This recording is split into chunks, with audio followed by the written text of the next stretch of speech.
Hey everybody, welcome back or welcome. I want to talk to you today about a super interesting comment that a man left on my quitting homeschooling video. Now, if you haven't watched it, I will put the link somewhere around here or in the description. It's about how I quit homeschooling to be a better mother, and that is exactly what's happened. And so he was commenting on that video, criticizing me. I thought it was so funny because it's like, here's a man criticizing mom, and it's like, okay, well, thanks for the opportunity to respond, because I think that instead of complaining about it, it's very important to respond to it and put this gentleman back in his place, which is not as a mother. So it's very also representative of these attitudes in society that everybody just gets to criticize and judge moms, and it's all fair game. And nope, you don't get to do that. You can say whatever you want. You can have whatever opinion you want. You can advocate for what you want society to be like, whatever, right? But I'm not going to just stand by and receive these comments without responding to them, because you need to be responded to. Okay, Paul? Okay, so here we go. The comment reads as follows. Said no one ever. Sending them to face that poison doesn't help them or you, no matter how much you try to convince yourself that with a YouTube video. This isn't empowerment, it's giving up. Good luck to your kids, they'll need it. Interesting. So the old me, maybe 5-10 years ago, might have gotten butthurt about this and, really like, how dare he? And like, I can't believe this. How come moms have it like this in society? And am I really setting them up to face poison? Will I regret it? Am I convincing I don't have any of those feelings today, guys. You know why? Because I'm very confident in my decision and I trust my intuition. And on a daily basis, I retune into that maternal instinct and mother's intuition and woman's intuition, really, and make sure everything is just so, or to the best of my ability. So this video is not just about this comment. It's about these dilemmas, these thoughts inside of our head, right? It doesn't even have to be Paul, our good friend Paul, but it could be your own critical voice inside of your head, doubting yourself about what you need. Now, if you don't know the story, let me just tell you a little bit. I had always intended on homeschooling because I did not believe that the public school system is good enough for kids, and I also just felt like it's too long and too restrictive. And so when I set out to homeschool, I had a 5-year-old and a 16-month-old. Whoa. So if you don't know me, I'm a highly sensitive person. I'm a very conscious and intentional person. I am a very assertive person. As soon as I started on my homeschooling journey, I knew something was out of alignment. Why? Well, I was super burnt out. I was exhausted. I was starting to resent the role that I played in my life because I was doing the same things far too frequently, okay? And this is because I was mothering around the clock, homemaking in the margins, and then, which is also around the clock, and then on top of it, I was trying to become a teacher. So there's something wrong with this. And I talk more about this in the video, but there's something wrong where you want the best for your kids. And since the village has fallen apart and our society prioritizes, economic gain overall, we either have to do everything ourselves, be the homeschooler, be the healthy meal cooker, be the housekeeper, be the primary influence, all of that. It's super heavy. It's not realistic for anyone to do. It's not. You will burn out if you try to do everything. So here's permission to not. And there's nothing wrong with you. There's nothing wrong with you. You're just normal. You're just a human, just how God made you to be. So what we have to do is make adjustments according to how we work instead of trying to force ourselves to live up to unrealistic expectations. So we can either do everything for everyone, or we can completely outsource our parenting to a public school system or a private school system that doesn't want to work with you, meaning they want you to follow all the same rules and bullshit of a public school, right? Or pretty close. So there's a problem with that. There's a problem in having to choose between the two. There should be enough time to spend by yourself, with yourself, doing other things, and plenty of time to intentionally parent and teach your kids whatever you want to teach them without having to do everything yourself. Is that not just like, okay, yeah, that's like really reasonable. That seems like it should be how everything's set up, right? Well, it's not.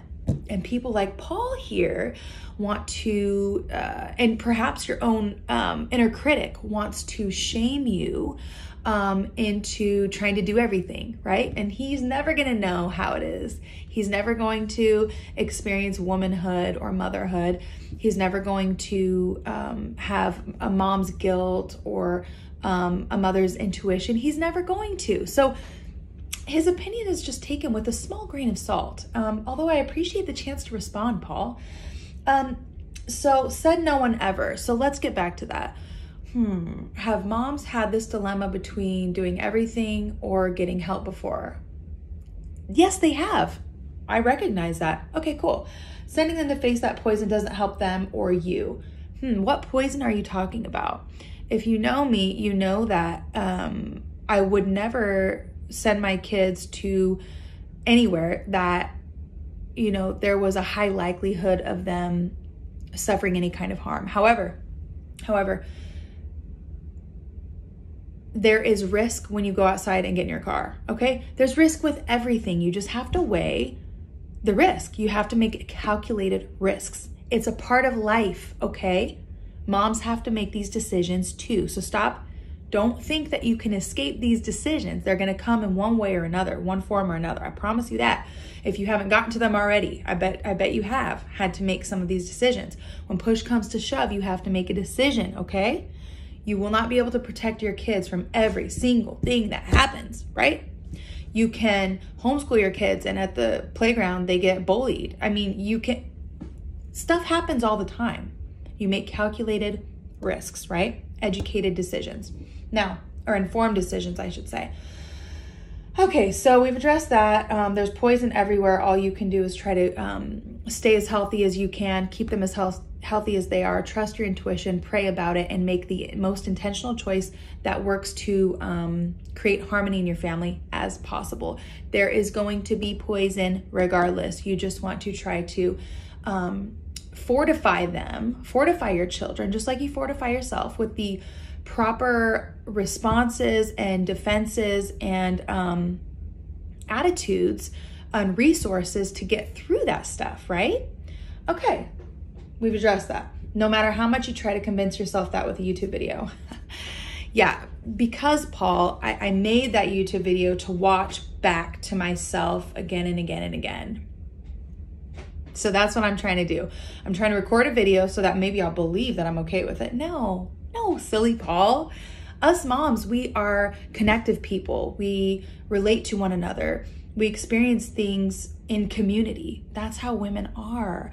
And so I made a video so that if other moms were feeling this way, they'd be able to process it with me. And if you read the majority of the comments on the page, that's just what women are doing. We're relating to one another, okay? Because that's how women process things, okay? So sorry to womansplain that a little bit to you, but you're missing the mark, sweetie. So this isn't empowerment, it's giving up. It's giving up. Okay, so this is where the major shame kind of bullshit comes in. I'm giving up because I'm seeking help for raising my children. I'm trying to not be a robot that functions 24/7, which is impossible. So it's not giving up. It's being resourceful. It's being brave and actually taking the necessary steps to protect my own mental health so that I can make intentional decisions for the remainder of their lives, right? But also protecting them from being on the receiving end of my resentment and pain and anger and sadness of being a modern mother who stays home, who does not have very many resources or in very, very little community to lean on. So, sweetheart, you're never going to experience this. Even if you're a stay-at-home dad, it's not even the same thing. So, okay, that it doesn't mean much to me. Good luck to your kids, they'll need it. Hey, I don't believe in luck. So, thanks like for the sarcastic, like, good luck. Cool. Like, I'll take it. I'll give it to them. I'll tell them that somebody wished them good luck. Cool. We don't believe in luck anyway. So, I guess you could keep it too. Anyways, so I just wanted to share that with you, sweet Paul, and also to give you maybe, all sarcasm aside though, dude, like maybe to give you a little bit of just like perspective around this, because maybe you really don't have it. I'm just a humorous person. I just like to keep things lighthearted, and I'm kind of sassy. So take that with another grain of salt and maybe a little sugar. I don't know. But really, like, this is something that people need to address in society. We need to respond to the judgment and the criticism. Perhaps people just don't know what we go through, and perhaps people just don't understand it fully. Maybe their wives or their mothers or their sisters are women who do everything for everyone and choose, to be unhealthy in that manner, and therefore set a bad example for everyone, and raise the expectation levels continuously to an impossible level. Maybe that's also a factor. I don't know. But either way, trust yourself, trust your instincts, have confidence in your decisions. There's a reason why you're feeling like you need to do those things that you feel like you need to do, even though they may be out of your comfort zone at this time, or there might be a little fear involved, but it's going to keep coming back to you. Those thoughts are going to keep coming back to you because it's something you feel in your gut needs to happen in order to rebalance, align, and create harmony within your family, which is the ultimate goal. In order for us to raise healthy, well children, we need to cultivate harmony in the home. Till next time.